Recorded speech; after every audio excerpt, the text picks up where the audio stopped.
انسان یہ کہتا ہے کہ بھئی مردہ کوئی فائدہ نہیں دے سکتا، اس کی روح نکل گئی۔ دیکھو اب دھیان سے سنو، میں اپنی گفتگو تیزی سے آگے بڑھاؤں کیونکہ ٹائم کم ہے اور عنوانات بہت زیادہ دیے گئے ہیں۔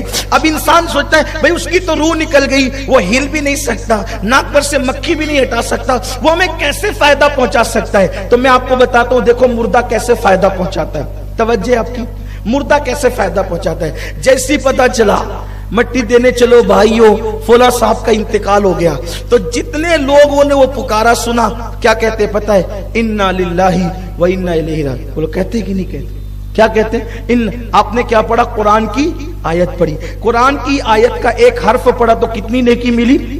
10 نیکی۔ حضور فرماتے ہیں میں نہیں کہتا کہ الف لام میم ایک حرف ہے، الف ایک حرف ہے، لام ایک حرف ہے، میم ایک حرف ہے، ٹھیک ہے، اور بلکہ صوفیہ فرماتے ہیں الف لکھا جاتا ہے تو الف لام اور فے دو تینوں کا مل کے ہوتا ہے، تو اب گویا جس نے الف پڑھا صرف تو اس کو بھی 30 نیکی ملتی ہے، یعنی جتنے حروف بتائیے اتنی نیکی ملتی ہے۔ تو آپ نے آیت کب پڑھی؟ برات جاتے ہوئے دیکھ کے پڑھی؟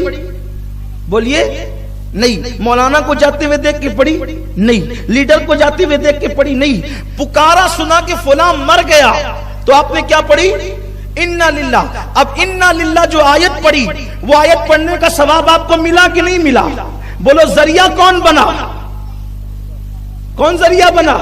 مردہ۔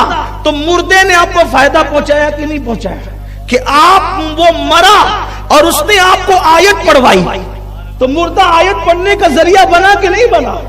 مردہ آیت پڑھنے کا ذریعہ، تو مردے نے فائدہ پہنچایا کہ نہیں پہنچایا؟ یہ ایک فائدہ۔ اس کے بعد بغیر وضو کے ایسی پڑا ہوا تھا، بغیر غسل کے پڑا ہوا تھا، بیوی نے کہا اٹھیے جنازے میں جانا ہے، غسل کیا۔ بولو مردے کی وجہ سے غسل کیا کہ نہیں؟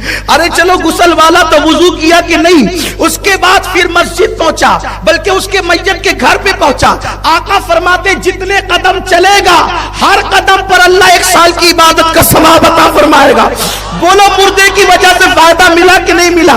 برات میں چلنے سے یہ فائدہ نہیں ہے، مردے کے ساتھ چلنے سے فائدہ ہے۔ تو یہ فائدہ کس کی وجہ سے ہو رہا ہے؟ مردے کی وجہ سے۔ پھر میرے آقا فرماتے ہیں نیک مردے کو کندھا دے تو نیک کی برکت سے مردہ بخشا جاتا ہے، اور اگر مردہ نیک ہو تو اس کو کندھا دینے کی وجہ سے زندے بخش دیے جاتے ہیں۔